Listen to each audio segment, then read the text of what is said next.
Hi friends, நான் உங்கள் தோழி.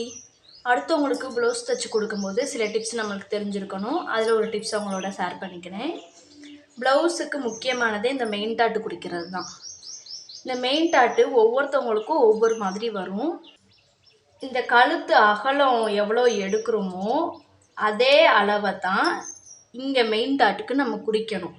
இங்கே 2.5 எடுத்திருந்தோம் அப்படின்னா இங்கே 2.5 மார்க் பண்ணுங்கள். இல்லை 2.25 தான் நாங்கள் எடுத்திருக்கோம் அப்படின்னா 2.25 மார்க் பண்ணிக்கோங்க.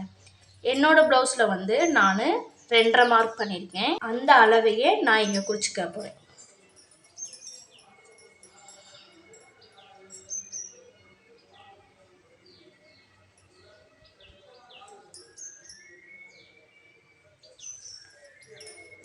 இந்த 2.5க்கு அப்புறம் இங்கே இப்படி நம்ம டாட் பிடிப்போம் பார்த்தீங்களா, அதுக்கு வந்து இங்கே இருந்து ஷோல்டருக்கு எவ்வளோ எடுத்திருக்கோமோ அதே அளவை மார்க் பண்ணணும். எனக்கு ஷோல்டரோட அளவு 2.25 ப்ளஸ் இந்த பக்கம் கழுத்து ஜாயின் பண்ணுறதுக்கும் இந்த பக்கம் கை ஜாயின் பண்ணுறதுக்கும் சேர்த்து நான் 2.25 எடுத்திருக்கேன். அந்த 2.25 இங்கே மார்க் பண்ணிக்கலாம்.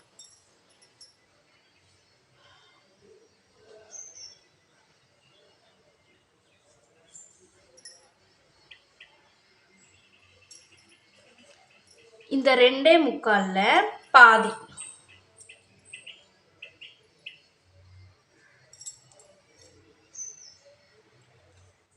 நம்ம 2.5 எடுத்தோம். அந்த 2.5 வந்து கழுத்து அகல வச்சுருக்கோம் பார்த்தீங்களா, அந்த அளவை இங்கே மார்க் பண்ணியிருக்கோம்.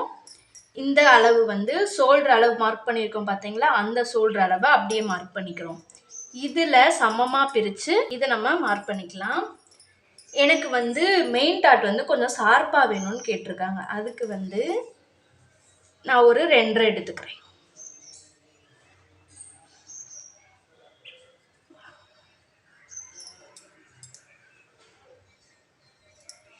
தையலையும் சேர்த்து தான் நான் எடுத்திருக்கேன்.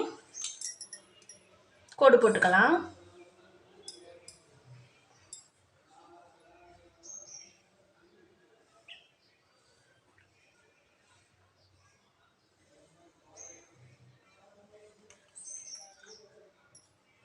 அதே மாதிரி கொக்கி சைடு வந்து ஒரு அளவு எடுப்போம். அந்த அளவு வந்து இதை சமமாக ஃபோல்டு பண்ணும்போது நம்மளுக்கு நடு சென்ட்ரு கிடைக்கும் பார்த்தீங்களா, அதுலேருந்து நான் ஒரு 2.5 இன்ச் எடுத்துக்கிறேன். இந்த 2.5 இன்ச் எப்படி மார்க் பண்ணுறேன் அப்படின்னா, ஒவ்வொரு பாயிண்ட்டுக்கும் 1 இன்ச் வந்து கேப் இருக்கணும். 1 இன்ச் இல்லாட்டி 1.25 இன்ச்சு. ஒவ்வொரு பாயிண்ட்டுக்கும் 1 இன்ச் இருக்கிற மாதிரி பார்த்துக்கங்க. கோடு போட்டுக்கலாம். மடிச்சு அடிக்கிறதுக்கு இந்த பக்கம் 1/4 இன்ச்சும் இந்த பக்கம் 1/4 இன்ச்சும் மார்க் பண்ணிக்கலாம்.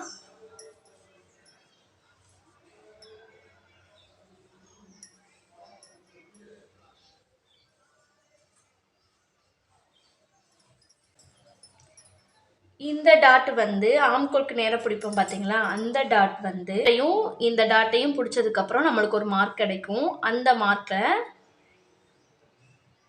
கோடு போட்டுக்கங்க. மெயின் டாட்டையும் கொக்கி பீஸ் டாட்டையும் பிடிச்சதுக்கப்புறம் நம்மளுக்கு ஒரு மார்க் கிடைக்கும். அந்த மார்க்கில் கோடு போட்டுக்கங்க. கோடு போட்டதுலேருந்து ஆம்கோல்லேருந்து ஸ்ட்ரெயிட்டாக ஒரு கோடு போட்டுக்கலாம்.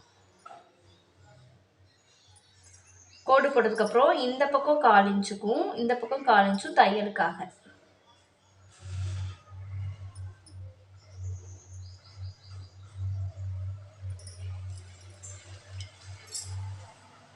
Thank you friends. நெக்ஸ்ட் வீடியோவில் பார்க்கலாம்.